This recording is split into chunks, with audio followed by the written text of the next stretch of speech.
दोस्तों, gold fish घरों में एक्वेरियम में रखी जाती है। ये 40 साल तक जिंदा रह सकती है। हम मज़ीद गोल्डफिश के हक़ाइक़ जानने के लिए आगे बढ़ते हैं। गोल्डफिश के पास स्टमक नहीं होता और गोल्डफिश की पलकें भी नहीं होती। गोल्डफिश अपनी आंखें बंद नहीं कर सकती, इसलिए इसे आंखें खोल कर सोना पड़ता है।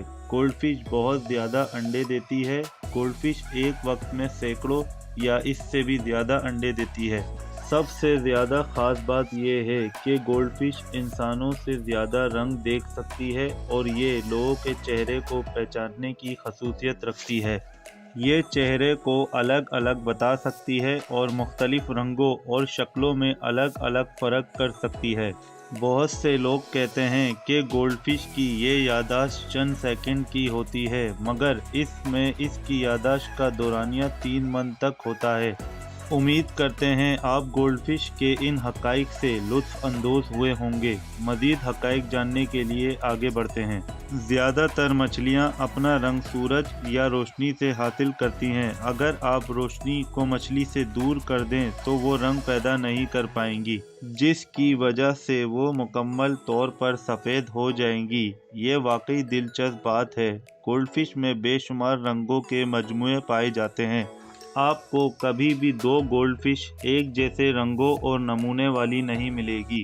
गोल्डफिश अपनी नाक से आवाज़ें निकालती है, चाहे आप इन्हें सुन ना सकें। साइंसदानों के खसूसी टेक्नोलॉजी का इस्तेमाल करते हुए गोल्डफिश को अपनी नाक के ज़रिए शोर मचाने का पता लगाया है।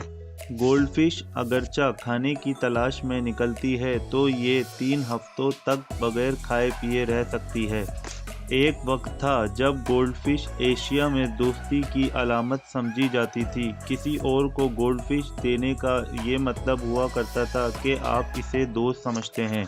जैसे जैसे हालात बदलते जाते हैं तो रिवायात भी बदलती जाती हैं। तो इस अमल की वजह से शौहरों के लिए ये रिवाज था कि वो अपनी बीवी को अपनी पहली सालगिरह के तोहफे के लिए गोल्डफिश तोहफे में देते थे। गोल्डफिश कभी ऐशो इशरत और रॉयल्टी की अलामत भी हुआ करती थी।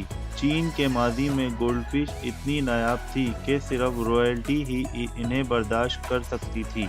गोल्डफिश रॉयल्टी में इसलिए भी नायाब थी क्योंकि पीला रंग शाही रंग हुआ करता था, जिसने इसे ऐशो इशरत और रॉयल्टी की अलामत बना दिया। और गोल्डफिश इतनी नायाब थी कि इन पर किसानों की मलकियत होने पर भी पाबंदी थी।